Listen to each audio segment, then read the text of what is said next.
याकूब, जो बेतेल में परमेश्वर से मिला था, अपनी मां रिबका के गृहनगर हारान पहुंचता है। वहां एक कुआं था।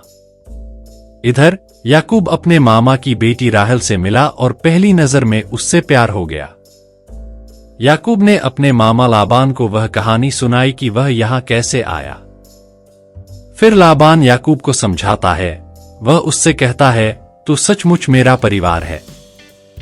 लेकिन वास्तव में वह याकूब का फायदा उठाने की कोशिश कर रहा था, जो एक भगोड़ा था। राहेल से शादी करने के लिए याकूब ने 7 साल तक अपने मामा के घर पर काम करने का फैसला किया। उस समय एक पुरुष को किसी महिला से शादी करने के लिए दहेज देना पड़ता था। उसने लाबान से कहा कि वह 7 साल तक मुफ्त में काम करके लागत को पूरा करेगा। 7 साल एक आकर्षक शर्त होती जिसे लाबान मना नहीं कर सकता था। इस तरह राहेल के प्यार के लिए याकूब ने 7 साल तक काम किया, जो उसे कुछ ही दिनों के रूप में माना। 7 साल बाद जब लाबान राहेल से शादी करने वाला था, तो लाबान ने याकूब से राहेल की बजाय धोखे से राहेल की बड़ी बहन लिया से शादी करवा दिया। तब याकूब क्रोधित हुआ, तो लाबान ने कहा कि इस नगर में ऐसी कोई व्यवस्था नहीं है जहां छोटा बड़े से पहले विवाह करे, और यदि वह 7 वर्ष और काम करता है तो वह उसे राहेल से विवाह करने देगा। इसलिए लाबान ने याकूब की परिस्थितियों का फायदा उठाया और उससे 14 वर्ष तक काम करवाया। जैसे जैसे समय बीतता गया, याकूब और उसकी पत्नियों से बच्चे पैदा हुए। याकूब ने लाबान से कहा कि वह अब अपने नगर लौट जाएगा। दरअसल लाबान जानता था कि याकूब की बदौलत उसे परमेश्वर की आशीष मिली थी और उसकी दौलत बढ़ गई थी। उन्होंने याकूब से कहा कि वे उसे वह मजदूरी देंगे जिसके लिए उसने काम किया था, लेकिन उन्होंने 10 बार शर्तों को बदल दिया और समय बर्बाद करने के लिए विभिन्न बहाने बनाए। किंतु जैसे जैसे समय बीतता गया, याकूब की भेड़ बकरियां बढ़ती गईं और लाबान की भेड़ बकरियां घटती गईं।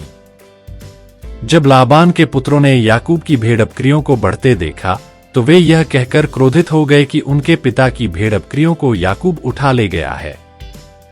खतरा महसूस करते हुए याकूब ने अपनी पत्नियों को बताया कि लाबान के हाथों उसके साथ क्या हुआ और उन्हें एक साथ अपनी मातृभूमि के लिए जाने के लिए कहा। याकूब के अपने देश जाने के 3 दिन बाद यह खबर लाबान तक पहुंची। लाबान ने 7 दिन तक याकूब का पीछा किया। लाबान याकूब और उसकी बेटियों पर गुप्त रूप से भागने के लिए क्रोधित था, लेकिन उसने कहा कि वह उन्हें नुकसान नहीं पहुंचाएगा क्योंकि परमेश्वर ने सपने में दर्शन दिए थे और उन्हें कुछ भी जल्दबाजी में नहीं करने के लिए कहा था।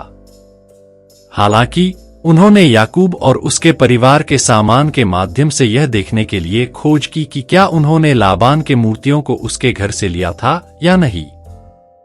जब अंत में कुछ नहीं निकला, तो इस बार याकूब क्रोधित हो गया और बोला, 20 वर्षों तक मैं दिन में गर्मी से पीड़ित था और रात में ठंड से कांपता था, ठीक से सो नहीं पाता था और आपके पशुओं की देखभाल करता था। हालांकि आपने मेरी मजदूरी को 10 बार बदल दिया, भले ही आपने परमेश्वर के आशीर्वाद से पशुधन को बढ़ते देखा। यदि अब्राहम और इसहाक का परमेश्वर मेरे साथ नहीं होता तो मैं खाली हाथ वापस चला जाता, लेकिन परमेश्वर मेरे साथ था और मुझे इस बड़े समूह को बनाने में मदद की। याकूब की कहानी सुनने के बाद लाबान ने याकूब को एक सुझाव दिया। वे पत्थरों का ढेर लगाते हैं और उन्हें साक्षी के रूप में उपयोग करते हैं ताकि वादा किया जा सके कि वे एक दूसरे को नुकसान नहीं पहुंचाएंगे, और आशा करते हैं कि परमेश्वर एक दूसरे की देखभाल करेगा। पिछले 20 वर्षों में याकूब के लिए कई कठिनाइयां थीं, लेकिन अंत में क्योंकि परमेश्वर ने उसकी रक्षा की और उसके साथ था, वह सुरक्षित रूप से अपने गृहनगर लौटने में सक्षम था।